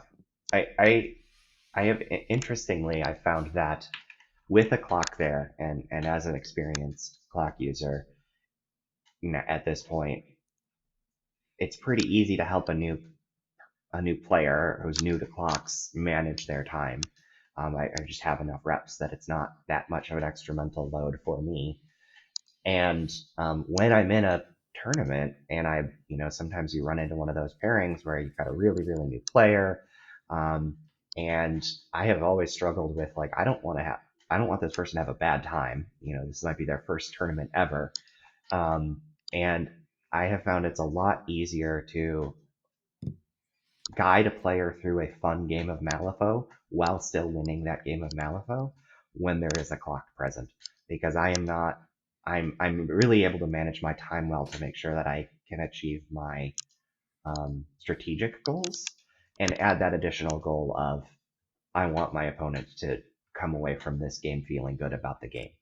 And that's been another surprise, but I think speaks to that idea that Brian just mentioned a little bit as well. Awesome. I think that those are points very well taken. And yeah, like I said, taking a lot of notes for myself. So let's move on to some kind of, we don't need to go through the ins and the outs of every iteration of clock rule sets out there. We have a couple that have been shared, including the Malifaux World Series official clock rules. I've linked the Lonestar Fodown clock rules, and then we also have the ones that are used in the Pacific Northwest, which I know Ambrose said are more or less essentially the same. So Ambrose, maybe you could open it up and just kind of give us some of the highlights of the Malifaux World Series and or Pacific Northwest clock rules, and then I'll talk about maybe some of the changes that were made for the Lonestar Foedown, and then that'll kind of dovetail into the next topic, which is possible adjustments to clock rule sets for one reason or another. Yeah. I mean, the dirty secret here is that all three of these rule sets are extraordinarily similar. Yeah. Because I started with the Pacific Northwest one for us. I moved that to Malifaux World Series, and then Doug hit me up when he was talking about implementing for Lone Star. So I think Doug has made more changes than between MWS and PNW, but it's very fundamentally similar, those three documents. And the very high level is, when you're acting, time's on you. If your opponent has to think, you pass it to them. And then the perhaps the most complicated element of this is that start and end of turn. Mm-hmm. There is some time where both players are doing cleanup, and so that turns into shared time, but it falls on one player or the other, and then you alternate over the course of the game whose turn it is to sort of have that shared time on them. With the caveat, of course, that if you're done doing your cleanup and your opponent's still tracking their burning or poison or whatever they're on, then you obviously pass the clock to them if they're acting and you're not. Mm-hmm. But yeah, I think that is the foundation for those three rule sets, and some of the differences that have popped up have mostly been around how that shared time is handled, and how when exactly the timer is starting. And there is some difference between my local rule set and the World Series rule set, just because of the nature of Vassal. Where Vassal, your time is always starting on first initiative flip, where at a live event, sometimes players are going to start earlier, or they might still be deploying models when clocks need to start at an event, so you need to take a little bit more consideration for that. Yeah, and one of the things that kind of stuck out to me in the Malifaux World Series clock rule set in particular, and this may be present in the other ones, is that there is a differentiation between clock recommendations, or even less than recommendations, fixed amounts of time that would be used for casual games, practice games, tournament games, that kind of thing. So just for everybody's perspective, in the Malifaux World Series clock rule set, it specifies, how much time is on the clock. Round time is split evenly among the players. For casual games, give each player 90 minutes. Seems pretty reasonable. For practice games, meaning, obviously something that's a little more serious, practicing for a tournament, practicing a crew, just seeing if you can keep on clock while playing something, the recommendation is to go down to anywhere between 67 minutes and 75 minutes. And then it does specify here that some tournament games will have timers as low as 60 minutes per player, but will generally also include 15 minutes of setup time before clocks need to start. I think at the Lonestar Foedown, the clocks were set at 1 hour, 7 minutes, and 30 seconds per player. Obviously, that essentially takes up the entirety of the round time. You're talking the full duration of time, with a little bit of slop for the kind of breakdown, or the setup, the scheme selection, so on and so forth. So how do you guys generally handle it if, let's say, one player is complete, TO calls, clock start, and the opponent, you are the player with initiative, so technically the clock starts running on you, but you're good to go. I'm assuming it's totally acceptable in that case to just pass the clock over to your opponent if they're still working on, start phase stuff, choosing schemes, that sort of thing. Absolutely. Cool. I think that's like one of the biggest principles, is that you're responsible for your time. And if you're not doing something and your opponent is, time should go to them. And it's your prerogative to do that whenever. Yeah. And, I think it's an important point to note that, if somebody, it sounds draconian at a certain point, like I've just had 3 glasses of water because I had too much beer to drink, and all of a sudden the need to pee hits me. You don't pause the clock. Like there is some incentive to tear ass over to the bathroom and do your business as quickly as possible. make sure you say happy birthday while you're washing your hands. I mean, let's be real here, people. But you do want to make the stipulation that, especially in a live game, maybe there's a little bit more flexibility for this in a Vassal game. I don't know, but you don't pause the clock unless the TO tells you it's okay to pause the clock. So like somebody has a life emergency, they get a call from a spouse with the dog swallowed a marble or who knows, whatever. You can bring the TO over and they can make a decision on whether or not you can pause the clock. But I mean, that's always going to mean that your game is going to go on longer than the rest of them, and it's going to, in essence, hold up the entirety of the rest of the event. So, how do you guys usually handle that on Vassal?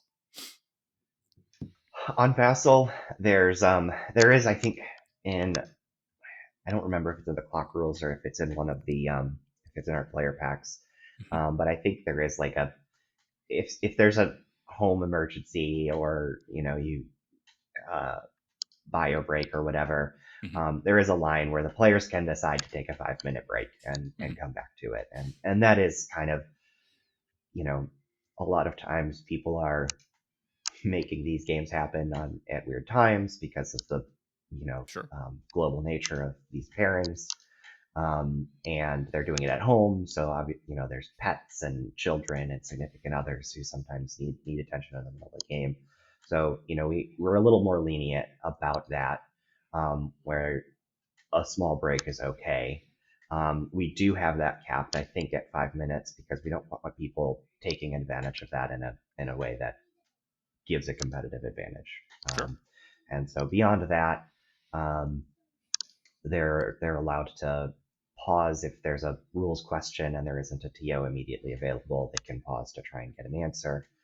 We have enough people in the TO chat that normally, no matter what time it is, players can get an answer in a couple of minutes. But sometimes we're all out and about doing our thing, and it might be 10 or 15 minutes. And if it's really a game defining moment, then the players do have the opportunity to pause and wait for an official to make a decision about it. So that's something that we're relying on our players to be good sportsmen in that regard, and to use those flexibilities in a good way, not take advantage of it. But it's also something that we feel is necessary due to the nature of that format. And like you said, in person, you can't have those pauses and breaks because one person's 10-minute delay now puts the entire tournament 10 minutes behind, and that adds up really quick. Yeah, and Malifaux's a long game. I mean, by any standard. So, sometimes the rounds are planned in such a way that they're going to start when the shop opens, or sometimes the shop's even opening a little early so that you guys can start playing. And there's enough slop that you're going to have, the 30 minutes at the end of the day to break down all the tables, do the awards, that kind of thing. So frequently there's just not really an option to extend rounds because the shop has to close. Right. That's the way it is. One of the additions that Doug made in his Lone Star version of the rules was that just when players were ready to play first initiative flip, just to start their clocks. And I had originally done it to have all the clocks start at the same time after your setup time is done. But I really, really like that change of just start, because on average, most people are going to get their initiative flip going before that 15-minute time period. And by just saying, start your clocks, it means that everybody's just getting they're starting a little bit sooner as opposed to ending a little bit later. And that is a change that, in my experience, has made a significant difference. I think we actually, last small event I ran, we finished like 20 minutes ahead of schedule, which is unheard of. Yeah, tell me about it. And, it's not like it doesn't give the advantage to players who are able to get set up and to get their game started because they don't get an extra 5 or 10 minutes at the end of the round. They're still only playing to the time limit for the round on the clock. But it does give you the option of actually wrapping the event a little bit sooner, which is pretty slick. One of the things that I had a question about, maybe you can clarify for folks, is in the Malifaux World Series and Pacific Northwest rule sets, how do you handle shared time between rounds? Whose clock is it on and why? I like to have the first instance go to whoever it was the last person to be taking a game action. And I have it worded that way so that if the time does go on when people are still deploying, um, there or versus actually starting on initiative flip, where that falls is going to change a little bit depending on where in the process people are starting the round. So I just like saying whoever's acting first, or whoever was last to activate during the first instance, that's your first player, and then you just swap it back and forth between then. Yep. One thing that some of the other regional metas that here have started doing is have tokens to indicate who had the first instance of shared time. After that time, you pass to the other person, and it's just kind of like that first player token from a lot of board games. So you've got a visual indicator and kind of keep track. Yeah, when I first learned about the shared time business and flip flopping back and forth, like I come from a quality universe, so I always look for the holes in things, and that's just kind of my unfortunate existence. It makes me real fun at parties. It's one of the reasons that my wife hates talking to me about home appliance purchases or how we're going to move the furniture in the living room. And I'm like, well, if we move the couch here, it's going to make it so that the TV isn't going to be at the right angle. So like if we can't move it here, there's nowhere else in the room we can put it. And then she just walks away right in the face. So yeah, I'm a problem finder. So I feel you. I feel like there's some crews where you can get into this point where the shared time feels a little disjointed. Like say I'm playing Tull and I have my first turn and I get the first instance of shared time. That's going to be real easy for me to deal with. But then turn 2 and turn 4 are going to be a little bit more difficult to manage. Maybe even turn 5 at that point too, where like you have all these markers around and it's like, okay, end phase, shared time. Now I've got like half my crew and by all these blast markers, and I got to do all these duels or poison and fire crews. Like turn 1, you're really not going to have a whole lot to worry about, so you can go ahead and keep that shared time for the end phase. Turn 5, you'll probably have it, so you won't have a whole lot to deal with there if you've been doing your job right as one of those masters. But then those middle turns at 2 and 4, you're going to tax your opponent's time a lot more in that shared zone. So I think there's maybe some wiggle room to maybe try and like figure out a different way to do shared time, and that maybe the TO would have to bake in like dead time at the end of the round, so that they would say pause the clock at end phase and then people do their thing, and then that way you've got they're not really taking up time on the chess clock, but they are taking up round time, so they have to be cognizant of that at least. And if the end phase gets to be so mismanaged where you run that time out, then it's like, well, now we're going to have time called, and because you mismanaged your that open time, that's not my problem. You know what I mean? So I'm not saying that the way that the current rules exist is bad or wrong. It's just an opportunity for recognizing there might be some shortcomings in some of it. It is absolutely the worst part of the rule set, and I say worst. Like I think it functions, but I think it is confusing, and for all the reasons that you just said, it's not as smooth as like everything else runs pretty smooth except for that shared time. Yeah. I did consider building in, another 10 minutes of dead time into the clock timers and having people pause. I was kind of steered away from that by my LGS mentors here, just to say that anytime you're pausing and starting a clock is an opportunity for error to be added into the timekeeping. So that's the principle that I, sort of base the rule set on, but I also have no argument that it's the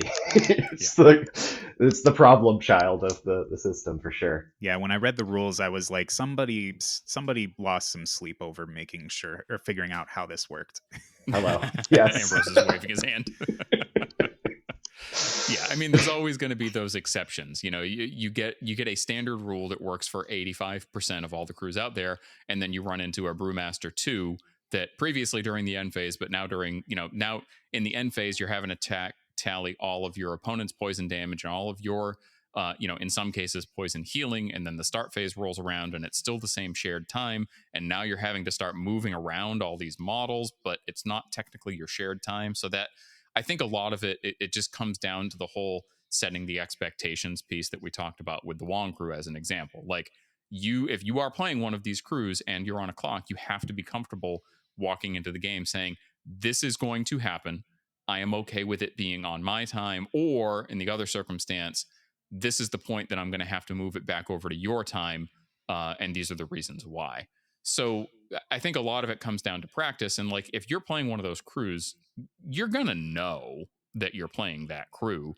And inevitably, like, you might screw up the first time or the first two times that you play on a clock. But like, reasonably speaking, if you're being fair about it, you should kind of have a handle on where the clock should land in most of your games moving forward from that point. So it does put a lot of onus on the players to manage the clock expectations for their crew and for their game. I think that ultimately that's really the goal of it. Like, this is not a tight rule set. It's not like we're playing chess, as an example, which is essentially the tightest rule set and the tightest use of a clock rule set that's out there in the world, like chess, Go, maybe a couple of others. There's going to be a lot of slop, and I feel like one of the things that players are just going to have to be comfortable with is recognizing that, hey, out of these 6 games I played on clock, I really got rubbed the wrong way by this one circumstance, and really, really making an active effort not to let it derail their thinking on whether or not clocks are appropriate. Hopefully it doesn't happen in your very first 2 or 3 games, because that might be tough to bounce back from. But I do think that managing that shared time comes with it a responsibility for both players to make sure that it's managed appropriately.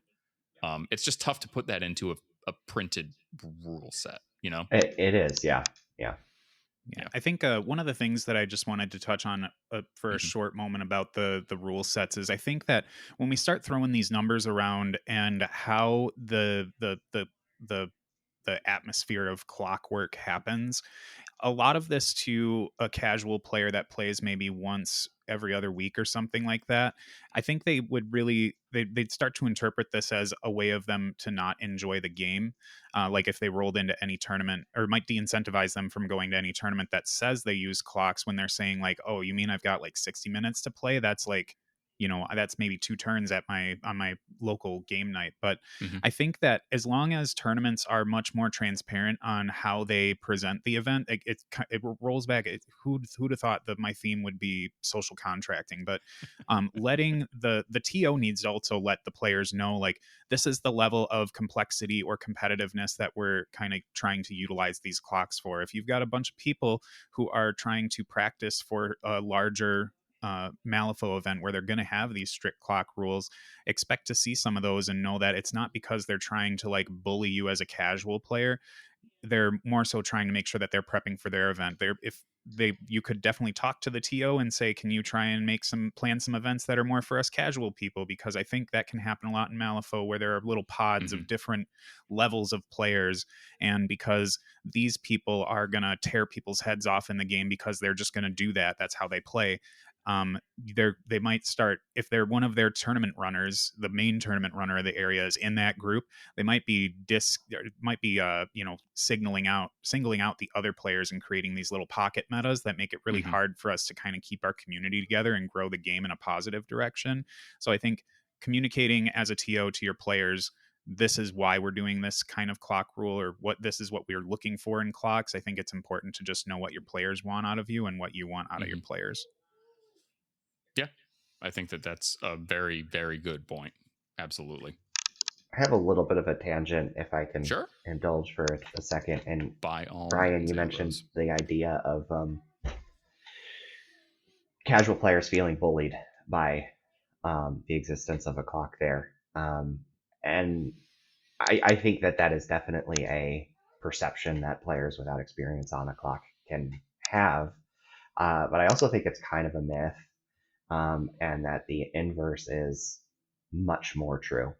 And I've experienced this myself, going into very, very competitive players who know their shit really, really well, and they can play the game super fast because Mhm. they have their stuff dialed. Their unpack is dialed. They know their models. They know my models better than I know my models.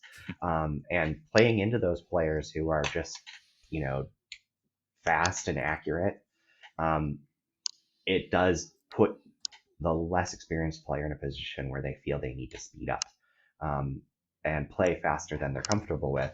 And so I think that's another way that this is a tool to protect yourself and make sure that you do take the time that you're entitled to make a good play. And not at all relevant exactly to what Brian was saying, that just that idea of like being bullied by time. Mhm. The clock is also a tool to protect against that.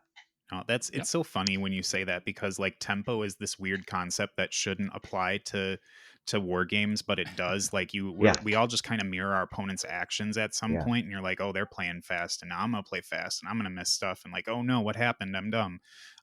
But I think that in that sense, when I kind of communicate that the clock bullies people, it's more like the clock exists as like this, personality mirror, where it's like I look at the clock and all I see is a guy who can't make decisions with 5 models in a decent amount of time. Like that's yeah, kind of what I'm getting at with those, where it's more people aren't wrestling with the opposing player on the clock, they're more wrestling with themselves on the clock. You yeah, know what I mean? Like for some sure. real some real armchair stuff. It is intimidating to have it ticking down at you. So Mhm. I don't ever want to dismiss people who, have more anxiety when the clock's there, or adding that somatic element of tapping the clock back and forth is just that one little bit of all the things you have to keep track of during Malifaux. Mhm. Here's this one extra thing to do. So like there are people for who it is scary and hard and anxiety inducing, and I do understand that as well. Yeah, I it's going to be also interesting. Oh, go ahead, Brian. I was just gonna. The one thing I wanted to put on here was like for anyone who is like a little more, reluctant on clocks. Like, I don't completely believe in catharsis, but like when you dig deep to try and get rid of some model or achieve some goal in an activation, like usually in your normal game, you're just like you have your own little internal celebration. But there's nothing that feels better than slapping that clock when you do Yeah. something really cool. So like Yes. once you feel that high, you'll be like, yeah, I want to do that again. Yep. Yeah, for sure. And, it's kind of interesting. One of the things that I would just kind of build on with that point that Brian just made is in my personal experience, really the experience, to repeat the same word over again, of using a clock in a live, in-person game of Malifaux has been significantly different than my experience with utilizing one online in Vassal. It actually serves to make the experience, I feel, a lot more interactive. Um, quite frankly, I rather enjoy the physical cue of my opponent reaching over and moving the clock to me instead of just two little boxes on the top of the screen that are ticking between yellow and gray. It actually, I feel, adds a whole nother level of interaction between the players that I personally find very rewarding. And I should probably have saved this for like the next section with the final thoughts, but it was top of mind, so I had to share it right then and there. Here we are. Here we are. So before we move on to that very next section, which is possible amendments to existing clock rule sets, I feel like it's important to just read off the what you can do and what you cannot do when you clock out, because you are going to clock out. It's going to happen. I clocked out in my very first game ever on physical clocks at Nova. Like I said, I still managed to win that game, but that is probably not the norm. If you clock out, you're probably in a bad spot. So if you clock out, what can you not do?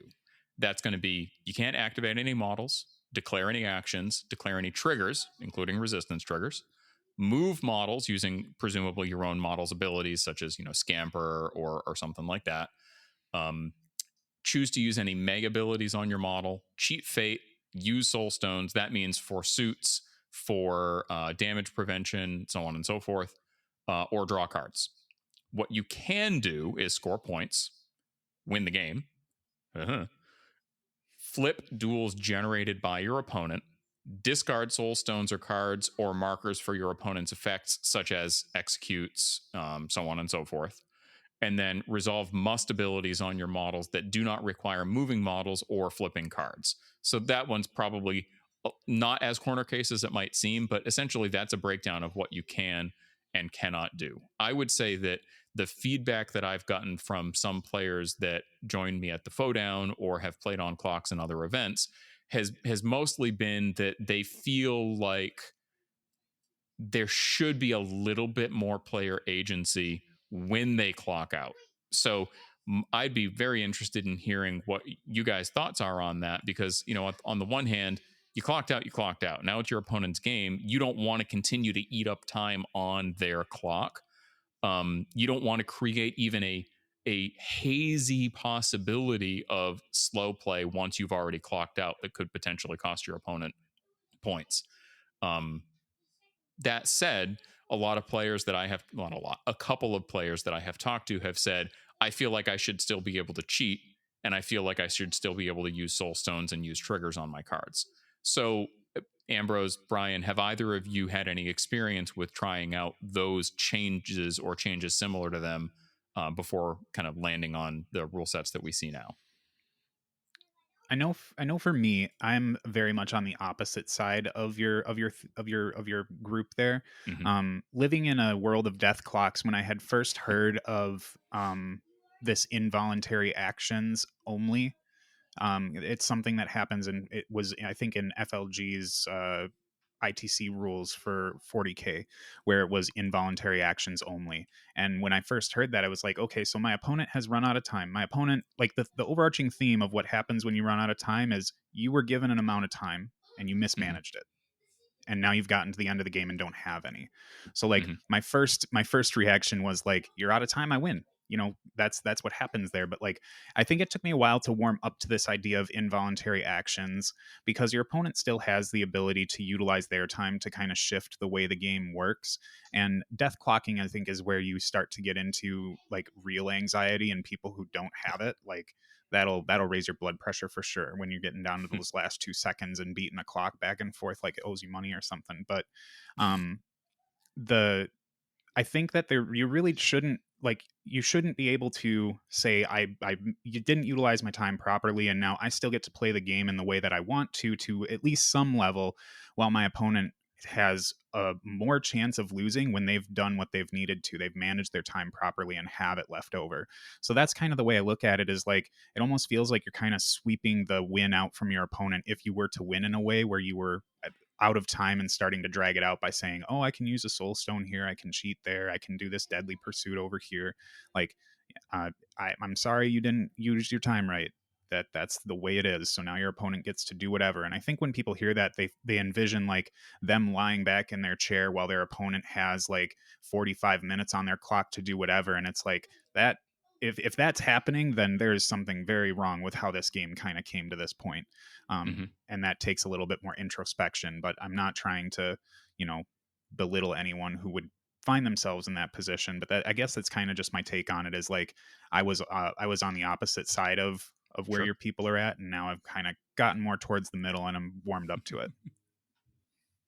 I've definitely, this is also just the most common feedback I hear about the rule set is people want more agency, which I think is because we're playing a game that has a lot of agency, and we love that. Yeah. But what I have actually seen from the many events that I've run here is that winning after clocking out, if the time limit, or if the time differential between the two players is close, then who clocks out first does not change the outcome of the game. It might swing a point or two. So if that is a neck and neck game and one person clocks out just a little bit before the other person, that might be the advantage that the other person needs to take a tie to a win or something like that. But I see people winning after clocking out a lot. And in particular, Angel, who's from BC, and he's on the committee with me. He was in Texas. He's not a big fan of clocks, but has kind of come around to them as a needed thing. He's not the fastest player, and that's kind of where his doesn't particularly enjoy them because it pushes him to play faster than he wants to. But also, I think that he wins about half the games he wins after clocking out. Yeah. And he wins a lot. He's a very good player. So I, as long as I still see that happening, I'm not really concerned about the amount of agency that exists after the game. And I would rather take a hard line from a TO perspective of not opening the door to any slow play situation where someone feels like they're getting taken advantage of by someone who's, oh, do I use this soulstone here or do I use it on the next attack? When they no longer have any tool to moderate their time and their thinking time. And I just, as a TO, I don't want to open that door. And what I see from the games is that it's working pretty good. Well, and one of the things that I constantly hear from some of the people who they've gotten out of new player mode and are in that, like, I understand the game, but I'm still learning like the game on the table thing. And even from people who've played the game for years and years and years, is the granularity of victory points in Malifaux lends itself to a lot of ties. And I don't know what it is about a tie, but you walk away from the game without closure, right? Like it's almost like, okay, equal stuff, cool. We tapped hands and now we're done. But with having the clock there, it's very, very unlikely that you're going to see these ties happen in the frequency that they're happening now, unless you completely let your opponent do their thing and they completely let you do their thing. But so I think having that clock there and taking away those involuntary actions, if, like you had said, if you're up ahead, you're going to stay ahead more likely than not, unless it is really close where you were at that tie point or just winning by 1 or 2 points. And like I said, because your opponent managed their time well and you didn't, that's the price of luxury, I guess, of being able to use all your time. And I think there is a point if the time differential is big, which I would say anything around 10 minutes or more is a pretty significant time differential on a clock. At that point, there is a player who just managed their time better. And that is, if you're playing in an event, there is a time limit. In some way, managing your time is part of your responsibility and part of the skill set you need to bring to play a competitive game. And so for those larger ones, I think that's where you do see, this person who has time at the end of the game to do what they want. They're going to be able to pick up points and turn, and win. But at that point, I argue, well, they should win. They manage their time better.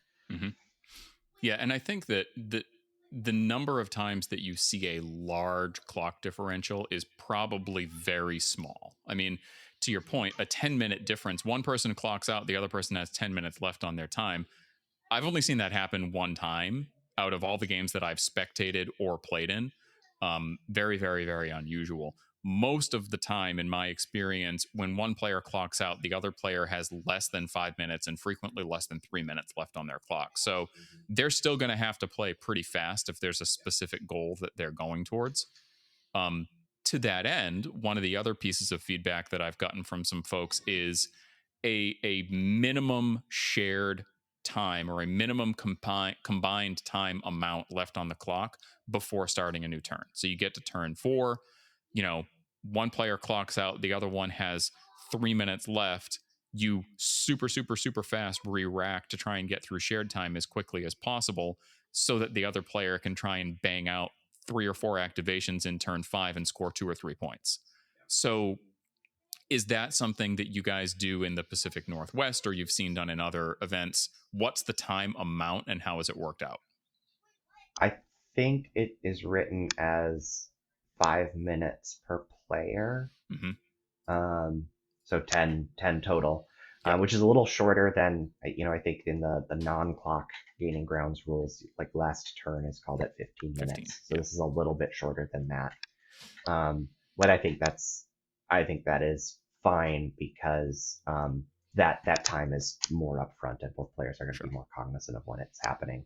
But yeah, to those really close time differentials, then if you clock out and your opponent only has 3 minutes left, they can't get another turn out of it. And so it has to be a pretty significant differential for someone to really steamroll and turn it Mhm. around at that point. And I think that's I really like that rule. I think it touches on sort of the foundational concept that the Gaining Grounds rules is based on in terms of Mhm. that last turn call. Sure. And so I think it's really important to keep some element of that Sure. in a clock system. And just to make sure that, myself and also the listeners are clear, when you say 5 minutes per player or 10 minutes combined, so would you start a new turn if one player had 3 minutes left and the other player had 7 minutes left, or does each player need to have at least 5 minutes left on their clock to start a new round? The second one. The If second one one. person Okay. had 3 and the other person had 7, then you would start a new round, and you wouldn't call last turn until both clocks are under 5 minutes. Both clocks are under 5 minutes. Okay. Gotcha. Thank you. Yeah, I could see in some more like disingenuous games where you could try and leverage that rule to try and stop the game when you want it to stop. Um, but I don't know how common it would be for someone to get that like that get that much foresight into how the Yeah. game is going. You'd have to be very focused on your clock. Yeah. But again, I that's another it still happens it happens in 40K. The first time I'd Sure. been introduced to the time limit on the clocks. Because coming from that War Machine Death Clock world, I like to squeeze it down to the last drop. I mean, Mhm. I've definitely won games where there's less than a minute combined on each player's clock in a Sure. death clock situation. But I understand the need for the combined player number needing to be on the clock, but it still is something that I feel moderately uneasy about, only because I can see Sure. that instance where it could be taken advantage of. Yeah, and it's kind of interesting because you look at that and you say, okay, well, somebody could game the system to make sure that a new turn doesn't start because they can see that there's only 11 minutes left on the clock, and if they can burn out one more minute and a few seconds, then the game's over. I mean, not to say that that's not a legitimate concern, because it certainly is, but like realistically speaking, if I do anytime I play in an event, I always, as soon as my opponent hits round start, I have 5 timers that I have set up on my phone, and I just go right down the line. Bop, bop, bop, bop, bop, bop, bop. I've got the full round timer, the 1 hour mark, the 30-minute mark, the 15-minute mark, and the game end mark. So I feel like a player can do that regardless, but having that clock in front of both players as open information, it probably opens up the incentive a little bit more for players to be a bit more gamey. That's a tough one, I think, to really kind of wrap your head around, because like I said, like it can happen anyway. Does this promote that or does it not? And if it does it really matter? I don't know. That's Yeah. sort of like an ethical question, so to speak. No, this is Hmm. one of those things that comes up in tournament play where it's a rule that I like to say it matters when it matters, but most of the time it doesn't. Yeah, And I think the most time you're going to see it is when there's I don't know. I don't even want to put a value judgment on the people who would utilize the tactic, because it exists, so you can work sure. within the rules to use it. It just leaves a bad taste in your mouth if that's how you lose. But again, it matters when it matters, but most of Hmm. the time it doesn't. So I definitely I don't have experience playing on death clocks, but um, my understanding is that in like Worm Hordes, it really is taken as one of the victory conditions, right? It's a legitimate strategy of you can play to try and win by clock if your other avenues are not out. And is that more or less true? Yeah, it very much was. So there was I can't remember what year it was. It might have been Steamroller 2020 or in 2019, where the turns were not capped in War Machine. So when you because when you would get into these points where people have so little time left and they're not scoring points because they're contesting scenario elements, you would just be flipping clocks back and forth and taking your required things that you needed to do in your maintenance and upkeep phases, and then slap the clock over as quick as you could. And then it turned into this weird slappy situation where it was just people toggling the passer back and forth. And I think it was shortly thereafter they had updated the Steamroller document to cap the turns. I think it was 6, if I remember correctly, so that you weren't able to do that dance of the clock. It would be once the turns get to that level, or that when the turns get to that number, that's kind of the end point. But I think clock didn't stop clock from being an avenue to victory. It was much, attrition to victory, attrition to clock win, or kill a caster back then. I don't know if Mark IV lets you do that anymore or not, but yeah, I think the overarching my feeling on Death Clock is, I think in a alternating turns game, Death Clock is much more sustainable because you can do everything on your turn and leverage whatever you need to leverage, and then pass to your opponent, so they have all their decisions to make. And then if they don't make all of their decisions in the appropriate amount of time, that's it. With Malifaux, with there being so much back and forth, not just in the alternating of the activations, but the alternating of the duels and how dueling works, because if you look at like 40K or War Machine or whatever, it's like War Machine's exchange of combat was very one-sided. You'd be like, I roll my dice to hit. Okay, I hit. Now I'm going to try and break your armor. Okay, I've broken your armor. You take this much damage, slap the clock over. That's the exchange. There might be some weird interactions that have come up with your opponent's triggers or something like that, but that's really it. Like War Machine combat and 40K combat is extremely transactional. And that's not so much the case for Malifaux. There's a lot of nuance into, if something happens, then this, or if this, then that. If you've got this suit, you can do this trigger. Do you have resistance triggers? There's just so much that kind of gets swirled into an exchange in Malifaux that I think that death clocks don't really function all that well. Especially when we talk about things like boring or not, boring conversation. Not the you, Jesse, but the ability. Like there's so many different stresses and different ways you can kind of manipulate an activation that I don't think that really plays well to the death clock experience.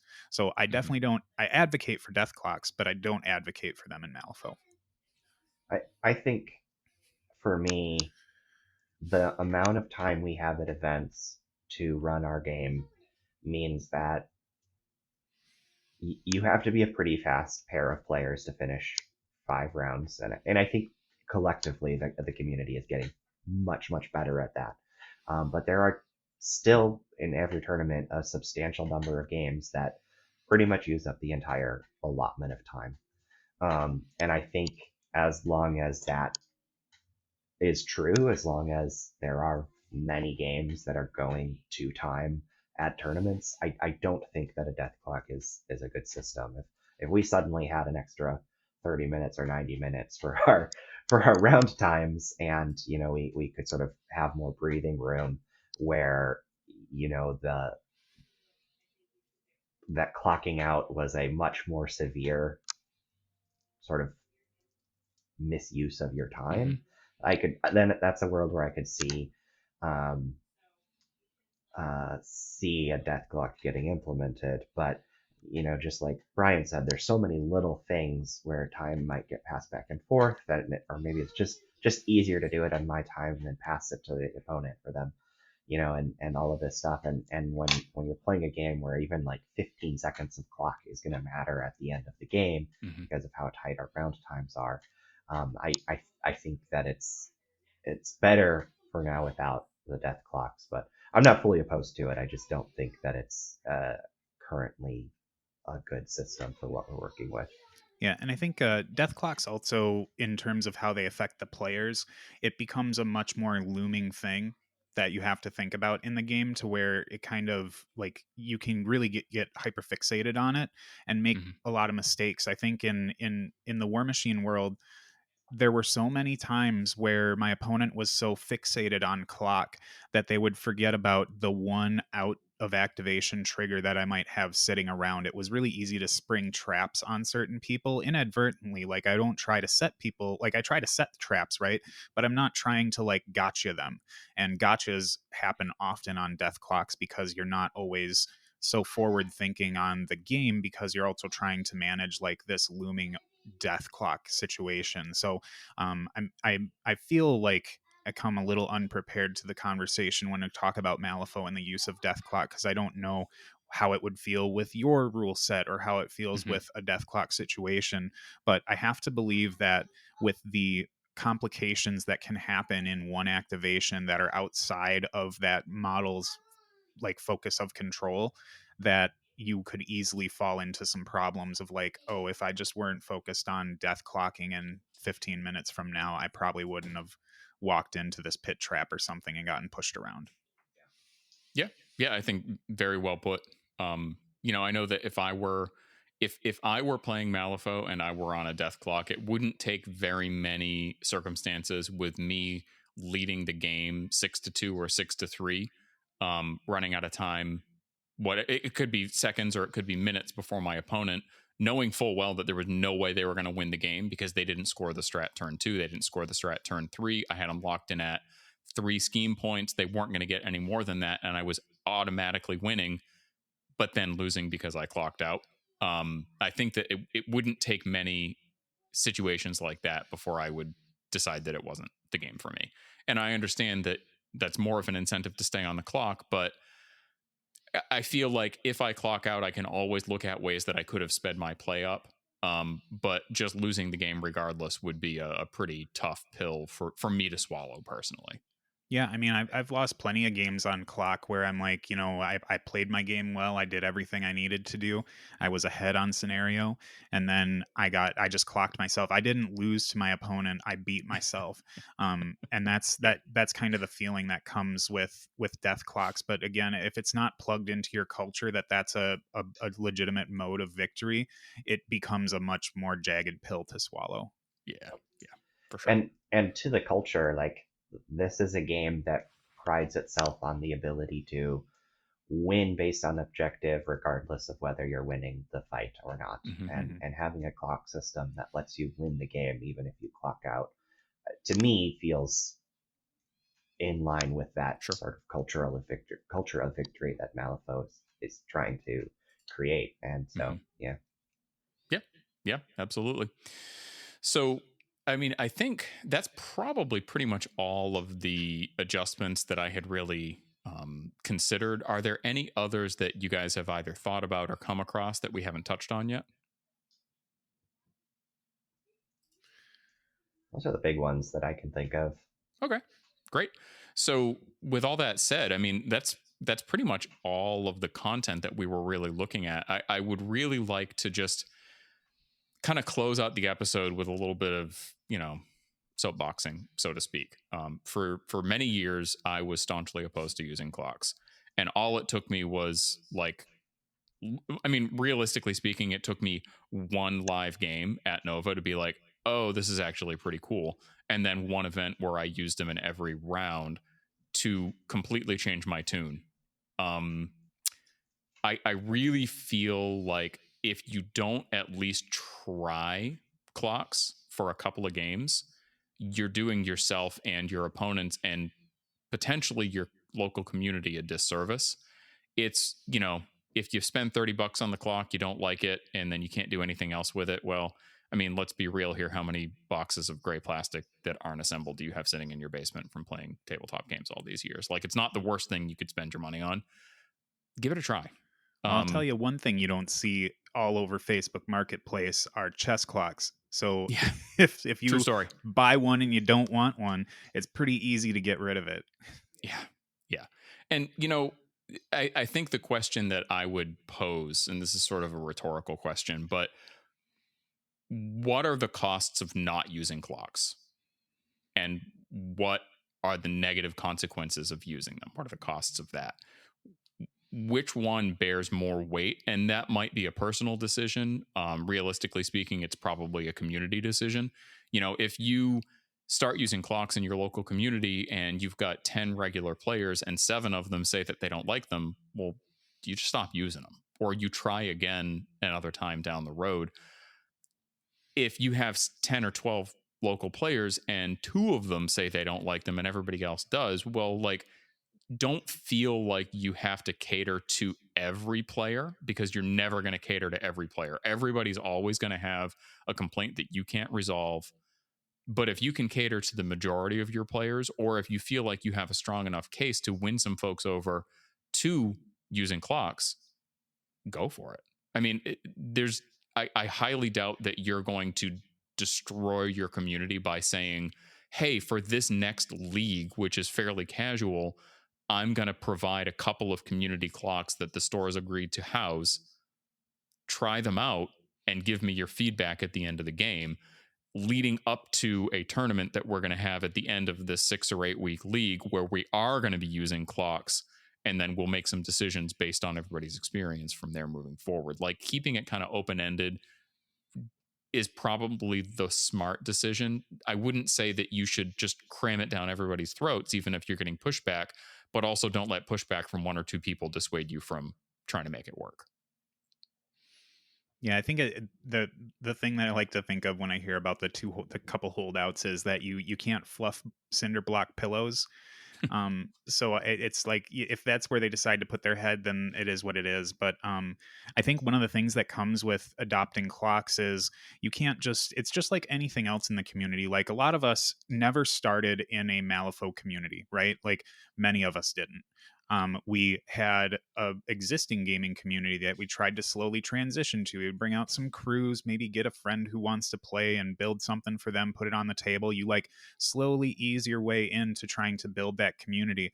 And you can't Kool-Aid man your way through with a big old chess clock and say, we're going to do this. You have to employ those same strategies and ease people into it. If your community isn't really on board with clocks, but you really think like you're seeing these 5 and 6 hour games and complaints about time, and then people complain about not wanting to adopt ways to manage their time, just try and identify the people, figure out how you communicate with them and how you sell that point to them. You have to really kind of ease them into it. You're not jamming like broccoli down a kid's throat on day one, right? So there's so many things we do that we know we have to work at in order to get them to work, but then when we try to do that opposite, we're like shocked that it didn't work. Like, just read your community, understand what they need, and try and be the liaison to bring them to a better, in quotes, environment that they can appreciate after a couple games sitting with the clock and understanding that it's a tool for their benefit and not for their detriment. Yeah, I think that one of the things that I'm going to do, and I probably just walked all over Ambrose right when he was breathing in so that he could speak, but one of the things that I'm going to be doing is I'm going to a local tournament. It's not one that I'm running. It's a couple hours away in Connecticut. I'm going to be there next weekend. I think the tournament's on like the 2nd or something like that. As far as I know, they don't use clocks in that area. And what I'm planning on doing is I'm going to bring my clock. It's going to be preset. I'm just going to set it down on the table and I'm going to say, hey, opponent, I am practicing making sure that I keep to time. I'm really working on making sure that I play as quickly as I should be and that I'm not getting stuck doing decision making. I would like to use this clock. If you're not comfortable doing it, that's fine. If you're okay with it, I'll just keep it on the table and I will take the responsibility of switching it back and forth. There's no, there's not going to be any stipulations for actually clocking out. If you want to try using it, great. If not, that's fine. I'd like to just go ahead and do it myself. And I'd be interested to see how many people, after they see me moving the clock back and forth a couple times and see the differential on the clock, if there is even one, don't say, hey, you know what? Let me try. And I'm just going to try and ease into it that way, both for my own reasons of just trying to get faster, and also just, working on building some interest in a non-confrontational way. I feel like if I go to the table and I say, hey, I would like to use this clock, we can do it with non-binding rules, but here's how we do it. And then spending 2 minutes explaining to them how we go back and forth on the clock is probably going to turn more people off than it piques their interest. So just taking it all on my own and just saying, I'm going to do this just for me. I may explain what I'm doing as I go. Don't feel obligated to stick with it. If you want to join in, feel free. And just leave it at that. I think what you just did is gave the long version of making airplane noises with the clock onto the table. Yeah. Like that's how you do it. You're just, here comes the airplane. I think that's the best. That's a really good way to start people on clocks. Oh boy, that was good. Yeah. Oh man. I think we just totally derailed Ambrose's train. My brain just, that one. No, my so my I think my silver bullet thought and about clocks and like the reason why I'm sold for life is as a TO. Yeah. Before clocks existed, every event I ran on multiple rounds, there would be a game that goes to time. And when a game goes to time, somebody is going to have some hurt feelings because they feel like they didn't get their um, allotted actions. They didn't get the time they were allowed. This was a um, feature of every tournament I ran and every tournament I've gone to that hasn't had clocks. And since I've started using them, that simply does not happen. Yeah. It hasn't happened once. My job as a TO is so much easier because I don't have to adjudicate that situation. And you get more games that end with two people making friends because you don't have that salty experience of feeling like you lost out on time. And like we established earlier on, this is a game that really encourages you to think about what you're doing and take your time and make correct choices. And you can feel like somebody has screwed you over, even if all they're doing is trying to just play their best game of Malifaux. They have zero ill will in their heart, and you can feel like you got just screwed on time. And Clocks removes that element from the game and makes, in my opinion, even cutthroat competitive games a much friendlier experience. Yeah, I mean, just to build on that as another TO, there is literally nothing more stressful as a TO or as a player than having to get called over to a table to adjudicate slow play. It's very hazy. You don't know what happened in the game before you got to the table, but you've got 18 minutes left. 15 minutes is going to get called. One player calls you over and then takes a minute to say, "Hey, this guy is slow playing me. I need you to keep an eye on this." Well, now you're sitting there, you're stressed out because you're trying to keep track of everything that everybody's doing.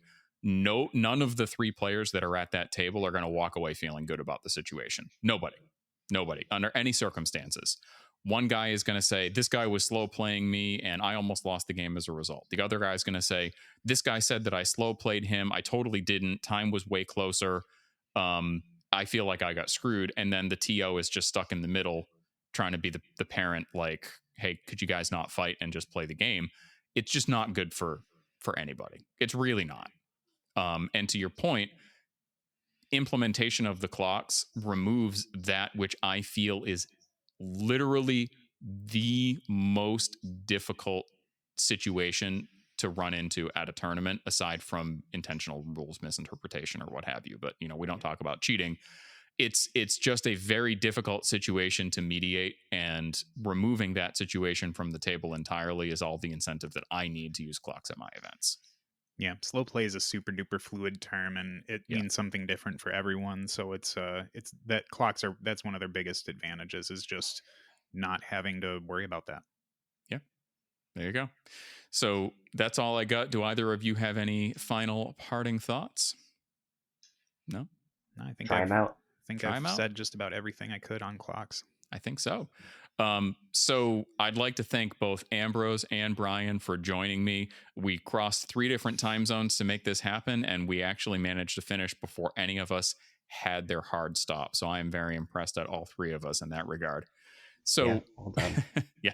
So with all that said, everybody, as ever, keep your conversations boring and stay weird, folks.